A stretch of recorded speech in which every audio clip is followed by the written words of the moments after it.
Welcome to God's Herald this morning. At upakan ng Ginoo may so, hallelujah. To God be the glory.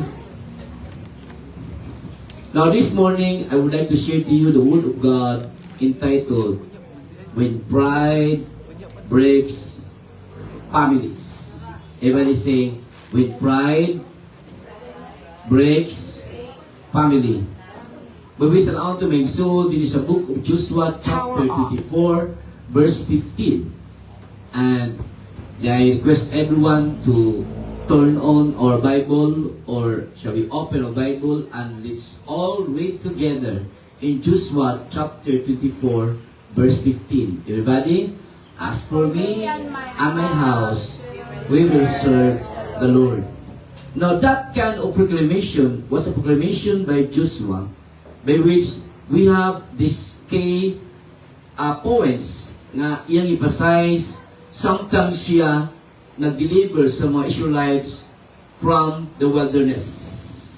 By which, morning time madinhi nga si Joshua take the leadership. Sa iyang proclamation, na siya personal commitment, and number 2, na siya family leadership, and number 3, na siya counter-cultural, and 4th, na siya inclusive cultural. When we speak about personal commitment, Joshua's declaration, nag-ingon siya emphasizes individual responsibility and commitment to serving God. And the second nga point may soon is kanang family leadership. As a leader, Joshua set as an example of his household, showing that faith start at home. Everybody say, faith start at home. And third na exalt what we call counter-cultural. In the world of many gods, Joshua chose to serve the one and true God. Everybody say, the one and true God. Kung tanawin mo diya sa Exodus, when Moses molded Joshua to be his successor, Moses spent 40 days and 40 nights in the Sinai mountain, or Mount Sinai. At that moment of time, ang mga tao na bored na, siya basig patay na si Moses. Basig patay na ang mga tao nga naghatag na ito deliverance out of slavery. So out of that doubt, out of that rebellion, people make other God. And Aaron, Moses' brother, the chief priest, yung ninig compromise. Everybody say compromise. Aaron said, we have God! Naghatag ng miracles during the time nga si Moses nagkatubang sa Peru. We have God, naghatag ng miracles, change this water into wine, change this water into blood, flake of crab. At the same time, the plague of firstborn by which mahinungdan ni surrender ng Pero. Ang God na itong gilagaran is not a carved object. Amen. Ang God na itong gilagaran, ang vision ni Moses, is not an image or piece of stone, but it is God, a spirit. But at that time, nakalimutan ng mga tao, nagbibili sa leadership ni Moses, and he said, no, give us a visible God. And out of that idea, Israelites collect their earrings, their jewelries, mga necklaces, o ilang mga gold, o nag-iipon sa banga ni Aaron, and they create a golden calf. And Aaron said, here is your God. At the moment of time, people shout, people chant, and people dance around that golden calf and praising that object. That is the start of idolatry. And God, wala malipay ni ini. And Moses Wala mulipay ni ini. On that time, Moses from Mount Sinai, iyang gibusdak ang 10 Commandments o unya niliki ang yuta. And so to say, daghang Israelites ang namatay because of that fiasco.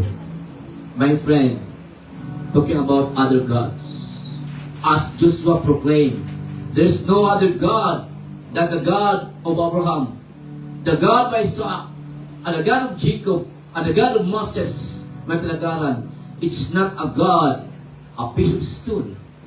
It's not a God, a carved object, but a God, Spirit, which is hangtod karon, may ato ang isimpa karon, Spirit and truth.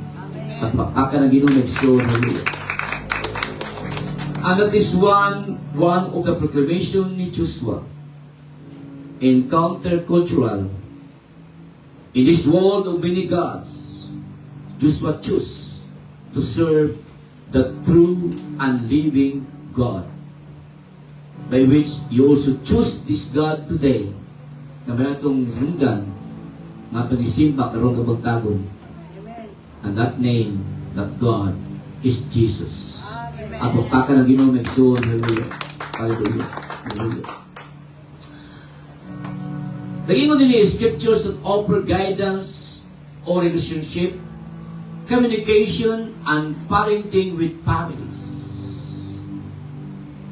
On this topic, may soon, when pride breaks families. Ang focal point is the family. Because this being said, Satan attacked the family. They will say, Satan attacked the family. In sociology, family is the smallest and the oldest institution so far. Kung failure ang family, failure ang community. Kung failure ang community, failure ang country. Kung failure ang country, failure ang tibuok kalibutan. Mo na nga Satan is very tricky. He never wastes his energy to a random battle. Mean to say, Satan chose his battle wisely. And rather than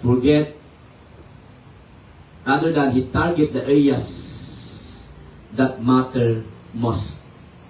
And that area matter most is the family. Because being said, our family, as a minister, our family is our pulpit. Hello? And our congregation is our first testimony. So we need to say, it is written in 1 Timothy chapter 3, verse 5. If anyone does not have knowledge of how to manage his own family, kung namin bisip unsa karon ka leader nga wa nang manage pag-ayo ang pamilya, how can he take care of God's people? Meaning to say, kung kasaligan siya may butang, kasaligan sa akong butang. Kung kasaligan ka sa pamilya, kasaligan ka sa pagdumala sa simbahan. Mga na diha, our family is our first ministry. And family is our first pulpit before sharing the Word of God. Now, I remember when I applied a building permit in Talisay. At that time, the mayor, na siya what we call mga councilors, the board of justice in applying permits. And the mayor at that time is a hardcore Catholic, renowned and famous Catholic defender. When he knew about me as a pastor, he said, Pastor Eka? Yes, sir. Yes, Mayor. Kailangan ako? Yes, Mayor. Because ikaw ang famous na Catholic defender. Okay na rin mo, mag-debate ka in front sa mga konsyales. And I said to him, Mayor Swap, I I appreciate of your challenge. But a pastor of Manila First Gospel Church, we are entitled to follow Great Commission. The Great Commission said, go and preach the word.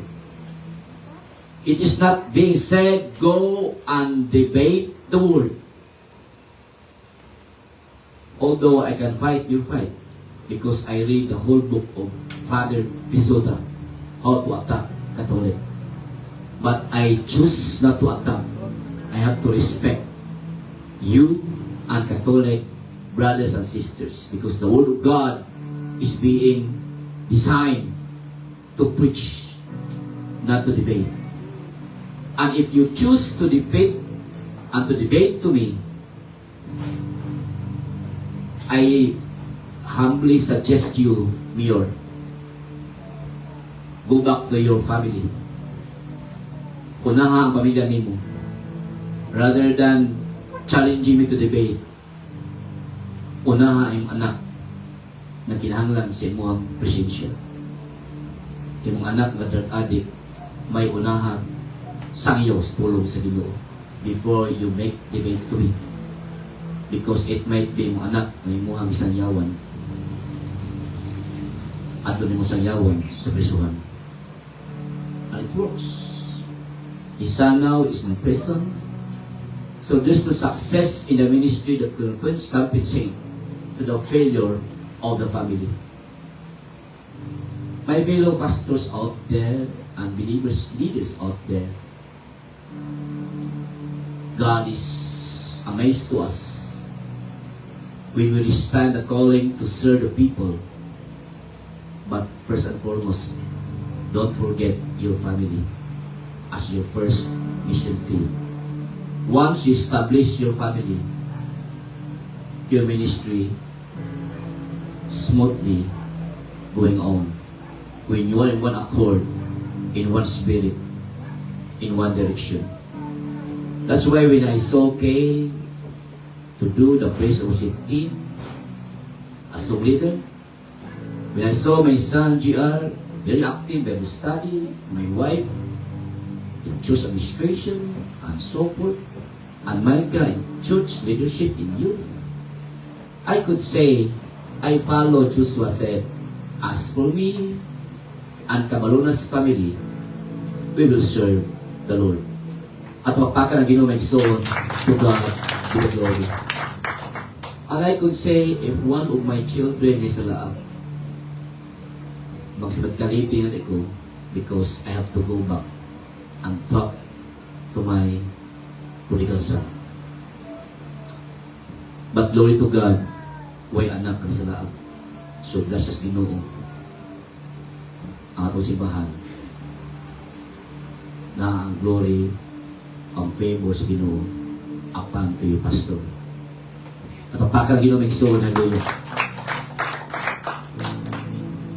Atong ihatag glumuhay sa Ginoo may soul, but before natabo na siya, Satan attack us at first inwardly and outwardly, by which dagang trials along the way. I almost give up a ministry. Many times I want to give up the ministry, but since God put us here, many times I said, I may rejected by man, but I am chosen by God. So mga diha nga, glory to God sa mga intercessors who is always praying for me, and that is my strength, your prayer along the way. At pagpakan ng Ginoo may soul, hallelujah, hallelujah. So Satan would like to stir up in 3D, in the family, in our church, in our personal lives. Number one is Satan emphasized to distract and to have the first day, which is division. Matunga ang simbahan. I said, I talked to the leaders of the Bangon because the church was really divided. And this is what we call destruction. The second day imposed by Satan's destruction, mga ang young people, ang ilang kamot, ningamot sa cellphone. Because even I'm preaching, their finger is busy in their cellphone. And that is what we call destruction. The third day, besides the Satan, is discouragement, by which, kung dasi kang Ginoo, the more he will attack. Because Satan will not attack na sigurado na iyaha. Ang tanaw niya, isa to'y grabe na lalagad sa Ginoo, katong tanaw niya nga mauni siya tawhana nga atuang mortal enemy mo yung atakihan. Kanang nato, kanang wamamatis bali, kanang tuas hilayan, katong tuas buwangan, katong tuas sa tipakay, ani lapti, kay klaro ng ato. Ang tirahan, katong ataw, nagsimba sa buhay ng Diyos. Muna ikay target sa enemy. So, don't worry, because God who is with you is greater than He who is in this world. At mapakpakan ng Ginoo ng Igsoon, to God be glory. Now, allow me to give you some sort of scriptures that offer guidance about relationship, communication, and parenting with families. Even say parenting families. So, ang ato din is we emphasize family. First to the father. Fathers, let me say the hands na mapapa karon. Raise your hands. This word is for you. Fathers, do not separate your children. Instead, bring them up in the training and instruction of the Lord. Miltad training ng son and instruction of the Lord God. That is one vital thing. Man should be a father of your children. Teach them the good ways, the right way, making them devotion to the Lord God. Kinala imong faith is Ginoo, imong kapas to the next generation. Just like Abraham passed to Isaac, just like Isaac passed to Jacob, while Jacob passed to his 12 children, and out of the children, 12 children, the Levites take the priesthood ministry. Second, may son to the sons and daughters and to the parents. In Proverbs chapter 2, verse 6, start child off on the way they should go, and even when they are old, they will not turn from it. This is what we call teaching the children at a tender age. Now, last week, we have 1 week training about Think Small under sa papa ni Jeff Fanny. Even though how busy I am, I have to support because I believe in the children's ministry. Because the Foursquare Gospel Church in Manila, not a strong children ministry, ongoing children ministry, that is what we call the Bayong Biblical Garden. I want to inline our program to the Think Small ministry. Meaning to say, from Monday to Friday, abot is balay, 12 midnight na, kapoy, is something exhausted along the way. But I don't care. Because I want to learn. Because I want to equip myself for our training, our children's ministry. And last Friday, it works. Because siguro na ay fiasco na tabo sa labangon. Many young people nang hawa, mga councils nang hawa, but na ay mga batang little children na puno simbahan. The 60 small children start a new fight, Greenhorn, in a ministry. Now we can't avoid when there is a leadership that we call naay paradigmship. Not everybody musupport nimo kung bako ka lang sa ministry.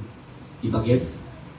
When you are start in the ministry, your children is like a fish inside the aquarium.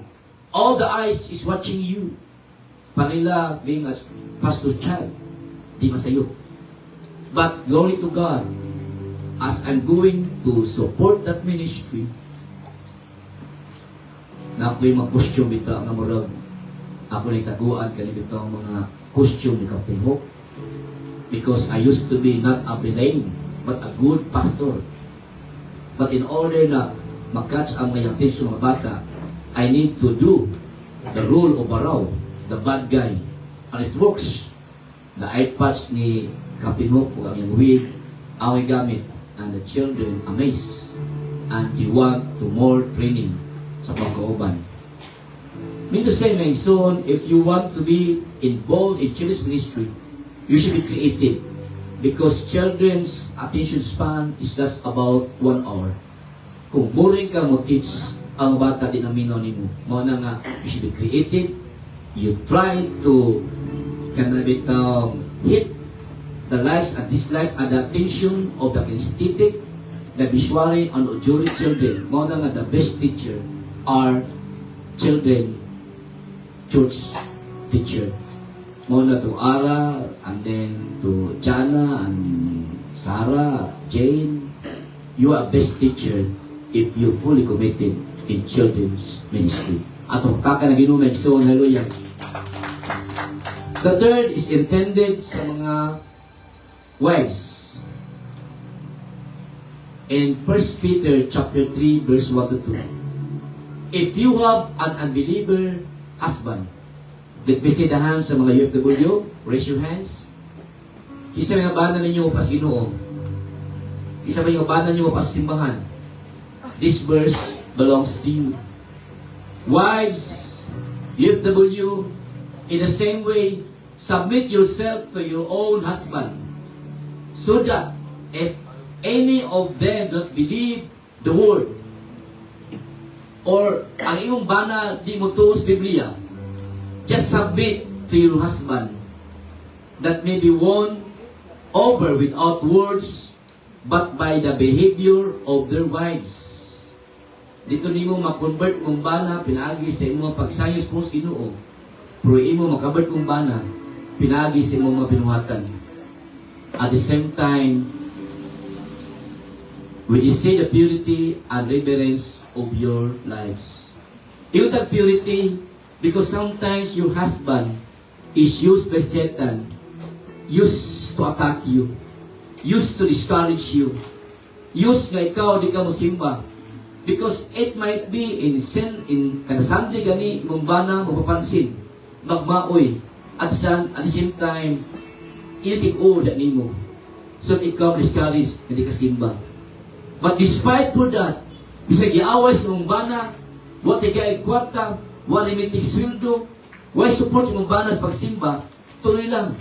Because the Bible said, out of your purity and reverence of your lives, by your good deeds, ay mong bana mahimaya or ma-shine in life na kaniya.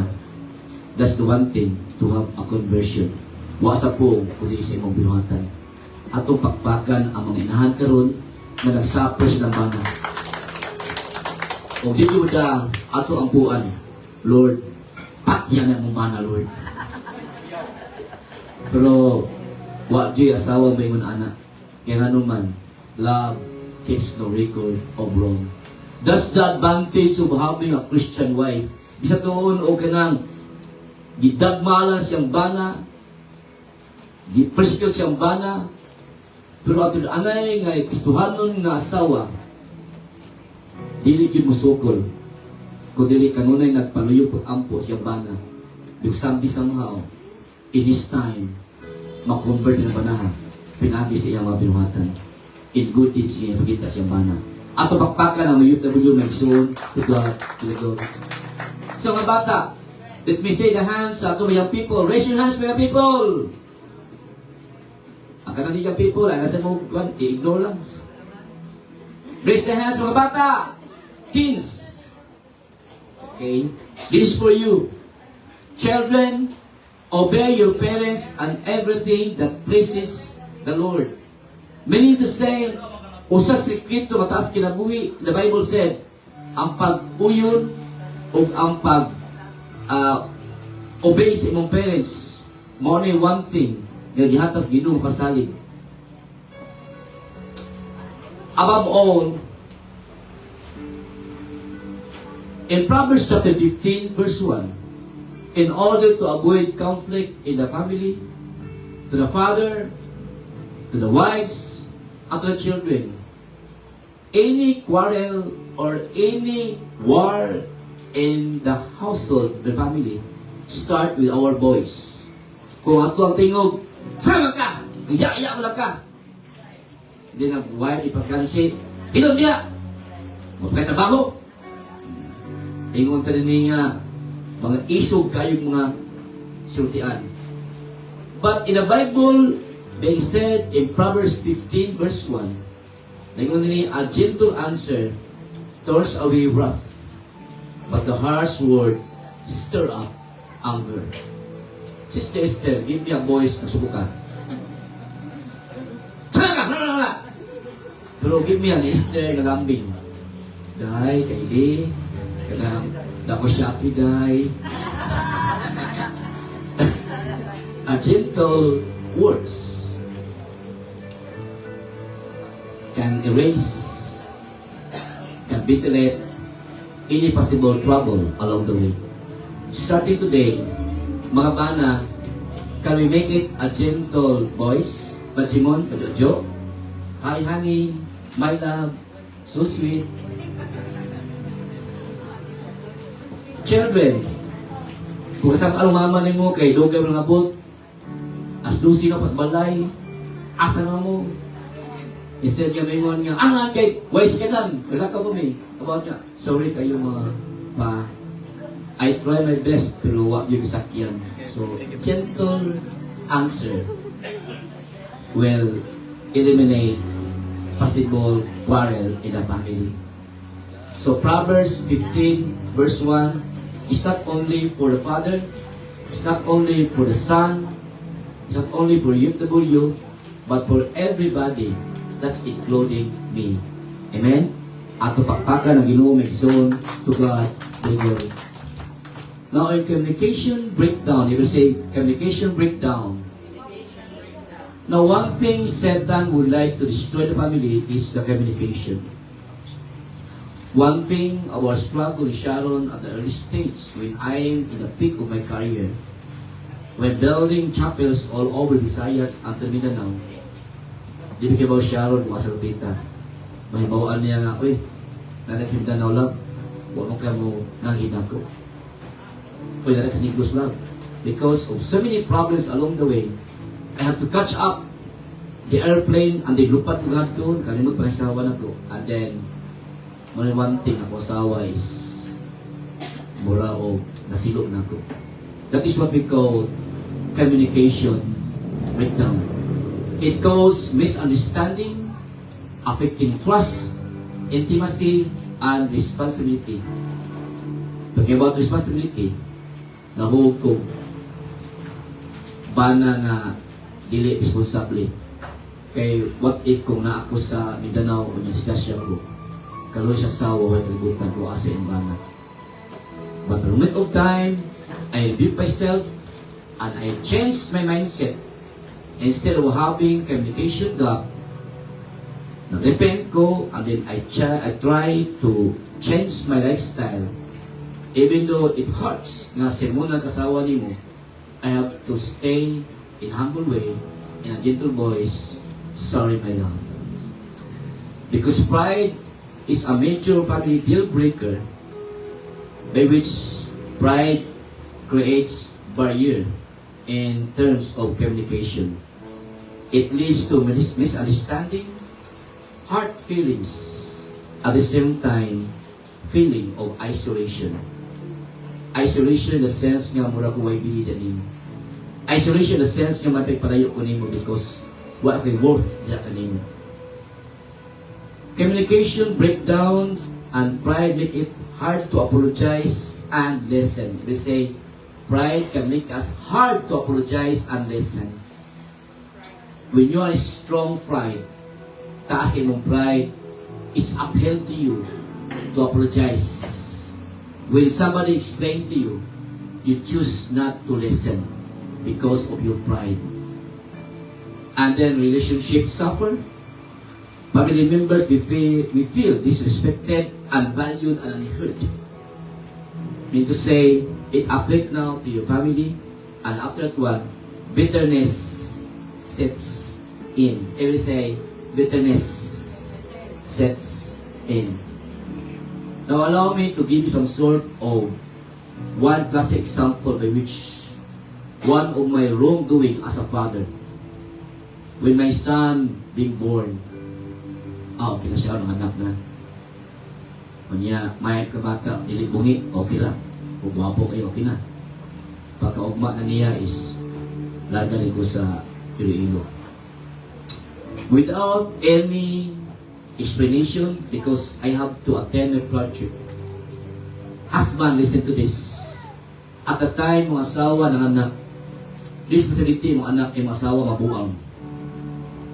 Why? Because of postpartum. Postpartum because there's a hormonal imbalance along the way. Muna ka na mga inahanya bago ng anak, di ka adjust. Kailangan sa strong support, nervine. And I should be there sa kanila ni Sharon to support niya inwardly, outwardly, physically, emotionally, and psychologically. But I choose to fly in Iloilo because of projects. If something happened to Sharon, siguro I am the person to be blamed. That's why don't let bitterness sit in. Mayang people, kung mahimo na mong amahan someday, during time, masawa, mga anak, or magmabdos, give them your full support. At ang pakpakan na Ginoo magsuon, to God be the glory. Disagreement sa tumbalay is common because this is what we call parent and child conflict. Nasa balay may igsuon that ang amahan o ang anak na laki di magtiganay. So many years, nagbungol. Why mo pa ubos yung kagulingon? Muna the conflict will happen long term, lasting. The more nga walay mo pa ubos, the more longevity sa mga conflict. Muna nga it should be the two of them should humble himself because it takes two to tango. And sibling rivalry. Talking about sibling rivalry, naitay man na niya nga ang imuhang anak na kamanguran, kung mamanguran pa siya, feeling niya ang iyang trono na pinangga na pulihan sa bako manghud. Nanakoy na tributan sa St. Peter na isa kamaguwa nga siya pinangga siyang mama. At ang attention na niya. But by the moment nga nakanak ang iyang mami o lalaki, all attention to na sa lalaki. Nawag ka siya. So nahimo niya is iyang ilugan ang bata, iyang kalkunlan. Wala pa na. Then, at this time, namatay ang bata. Para niya lang is wala intention na pati ng bata, pero iya lang sugsugon. Iya siskaran, buhilat galit, iya gutas. And then as I talk to child, forever sila regrets because he killed his own brother. Because of sibling rivalry. Children, when you are mapinanggas mama nimo, and then here comes na si apo, ang attention niya to na si apo, ay kabala ka because Diyos at tayo ni kapinangga. Namin ito ni mo seasons of life. Because life is like a carousel. Ikaw mas taas ka ron. It might be ugma na sa ubos. Whatever it is accept. At this na panahon, sikat ka. Hello? More than one thing, dagang mga artista na nag-drugs because they can't accept. At first, mga to sa isang side, ang kanta, maglumog nila, papapirma. Until sa time, mga to sila balik sa SM. 10 years after sila nasikat, naluma na, and people don't recognize them, kisabday ka. And mga ilahang one thing failure. They can't accept mga to counterfeit sa maong depression, mag-drug sila. Because di na madawat na sila sikat, karon luma na. But if you are in the ministry of the Lord God, sa todo ka ng tiguan karon, sa Ginoo, mugamit nimo sa tiguan na ka. Because in our church, isa pa mga tiguang, mga indigenous species, have a ministry in this church like Nanisupin, just to pray everybody, just to pray everyone. And as your pastor, I'm so glad that there is a woman who said, Pastor, asa man karon? Nay, di ako ron sa Mindanao, Nay. Sige, Pastor, kaya nag-ampo ko nimo. When you hear that kind of words, na somebody praying for you, makaingon ka nga, Lord, thank you because I'm in a good hands. Samot na dagdag ang ampo ni mo, ang UFW, mga indigenous species. So sa mga intercessors, keep it up because the church needs you. Atong pagpaka ng Ginoo may suon to God be the glory. The next way so is unmet expectation. In developmental psychology, it is been said, one o hinungdan nga mga tao na nagarilyo at the early stage because that's what we call unmet expectations. It's hard to tell. It's hard for them to pagbiya sa mga bisyo. But listen to this, young people. When you are in Christ, you have everything. So all your expectation is upon Christ because God can do things with science. Can I explain? Financial stress. Financial stress karon is ninglabi na si maayo because halos everybody na i-parcel ang atuang asawa. Amen ba? Or ato mga anak na i-parcel everyday. Mean to say, ang ilang mga allowance mapunta nga to sa parcel. And the result is financial stress. Because ang kwarta nga igahin para sa project, frustration, o para sa imuang allowance, magasto sa parcel. Or ang mga butang, mga kwarta nga gibutas para nimo, magasto nimo because of parcel. The next is differences in parenting style. When we speak about parenting styles, nag-ingon din nga prayer works and good seeds grows. It will say good seeds grow. In Galatians chapter 6 verse 9, God is faithful to bring harvest. We need to say, this is what we call differences in parenting style, but the most important is, you should be equal to your children. Imong tangtangon yun na people child because sa tanan, imong anak. Now, I remember the time there was a bedridden guy, ipatawag niya mga bata, dong, kikabagwa nga mga dong, ay mga dong 10 million. Ano yung kadong anak, tuwa. Ikadong kay kadong anak, ay mga 8 million. Grabe! Ano tapos manoy? Ikadong katulong mga kadong, imo is 5 million. Grabe papa!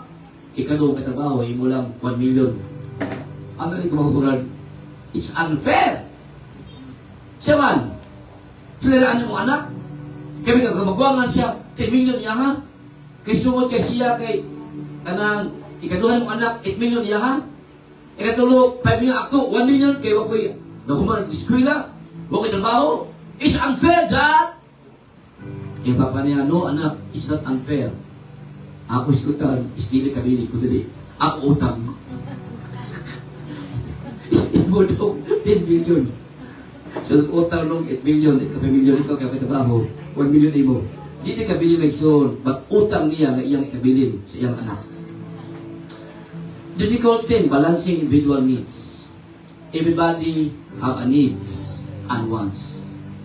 When we think about needs, basic needs, food, shelter, and clothing. We want wants, we want to be recognized, we want to be rich and famous, we want to be become star of all the season. We want to be become all the guys look at us by which makalimot ang kasahay nga emiro mag-pick up lang ta karon kay daghan kita mga color schemes tong now, mga sharing and writing something like that. Nautag head turner along the way by which ang ato nga papangalti is no longer needs but wants that everybody will look at us as supreme above the rest. My friend, my young people, when you are in Christ, be humble. Amen? Sometimes abuta, we want your body will recognize us, papansin yun, because you want to be pomp and glory. Mas mayon na no one will notice you. Stop at the skinny. Kung matong party na gani, paras tumoy, di bukiti microphone, and so forth. Because Christ said, it's better for you to come in a party na nasa pinakaubos ng Kuranan, rather than to kas pinaka ninot ng Kuranan, kunya, padlungon ka, kunya ibalin ka sa pinakaulikod, mawawan ka. So that's Christ's humility given to us. In our lives, difficulty balancing individual needs. We have needs every day. But the most important is we began to segregate what is needs and what is wants. Amen ba? And through that, we can spend money not more than we earn because we are focusing on say needs.